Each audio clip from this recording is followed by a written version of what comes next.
पुरस्कार से हम लोगों ने सम्मानित किया। जैसा कि हमने अपने भाषण में बताया कि माननीय नीतीश कुमार जी के नेतृत्व में जो हमारी सरकार चल रही है, शिक्षा पर हम लोगों का विशेष ध्यान है।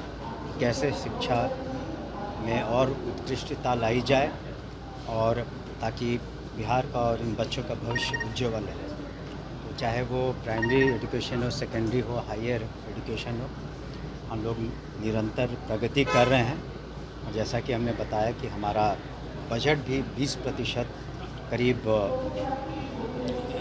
जो हमारा एनुअल बजट है उसका 20% शिक्षा विभाग का है। साक्षरता में भी बहुत सुधार आया है। जो पहले 2001 में 34% था, आज महिलाओं का 75% हो गया है। स्कूल ड्रॉप आउट्स जो पहले 12% से ज़्यादा थे, अब 1% से कम रह गया है। और 1,80,00,000 से ज़्यादा 1 to 12 में स्टूडेंट्स हैं और 1,10,00,000 से ज़्यादा मिड डे मील हम लोग प्रोवाइड कर रहे हैं।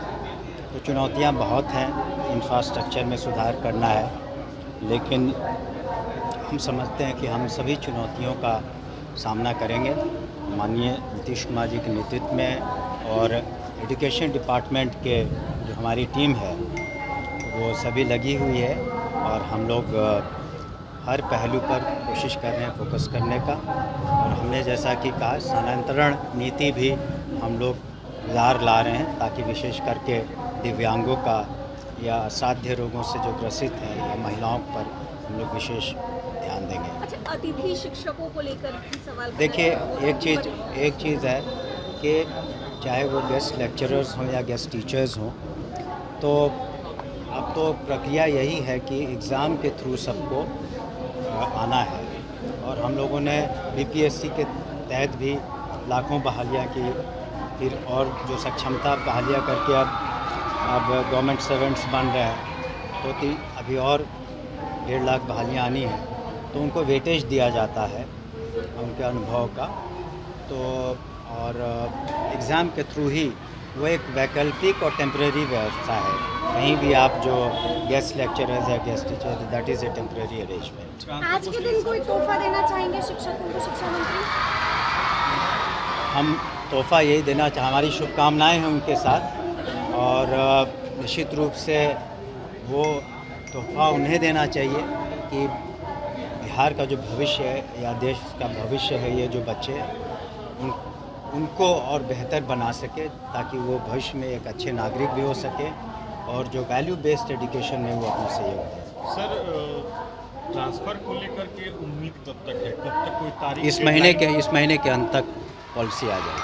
इस महीने के, और उसको सर कितने दिनों में एग्जीक्यूट कर दिया जाएगा? उसमें जो वक्त लगे, क्योंकि सक्षमता में करीब 2.25 लाख शिक्षक उत्तीर्ण हुए हैं, तो थोड़ा वक्त लगेगा। उसमें सॉफ्टवेयर तैयार करके हम लोग पिछले दिनों सर बिहार विधान परिषद में बैठक हुई, कई सारे शिक्षक प्रतिनिधि भी मौजूद थे, आप भी मौजूद थे। किन किन विषयों पर चर्चा हुई और इसको लेकर क्या शिक्षा विभाग ने रखा?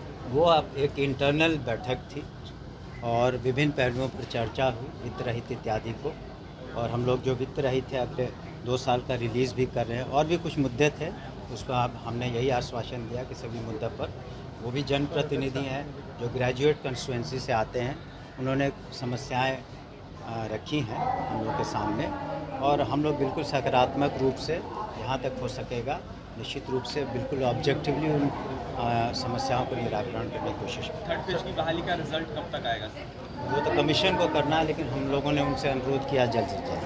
सर, 10 से 4 स्कूल की टाइमिंग की भी बात हुई थी। नहीं, फिलहाल वो जो राइट टू एजुकेशन एक्ट है उसे भी हमें देखना पड़ेगा।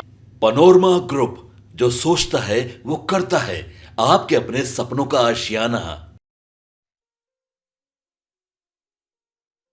ये लो, मुंह मीठा करो। आज मैंने अपना जॉब छोड़ दिया, अब हम पूर्णिया वापस जाएंगे। जॉब छोड़ दिया है? मतलब ये घर कैसे चलेगा? हम करेंगे क्या? और माँ बाबूजी क्या बोलेंगे? इसलिए मैं एक और मिठाई का डब्बा लाया। अपने बिजनेस के लिए लोन अप्रूव हो गया। अरे लोन अप्रूव हो गया वो तो ठीक है, लेकिन पूर्णिया में हम रहेंगे कहाँ? अपना घर भी तो नहीं है वहाँ। इसलिए तो एक और मिठाई का डब्बा अलग से लाया हूँ। हमने पूर्णिया में घर ले लिया है, पूर्णिया के ई होम्स पैनोरमा में। पूर्णिया में पैनोरमा ग्रुप लेकर आए हैं ई होम्स पैनोरमा। बड़ा घर, आलीशान जिंदगी और अत्याधुनिक सुविधाओं के संग। अरे अरे, अब क्यों मुंह मीठा करवा रही हो? क्योंकि हम घर वापसी जो कर रहे हैं। घर वापसी की खुशी पूर्णिया में ई होम्स पैनोरमा के संग। ई Homes Panorama, luxurious lifestyle redefined.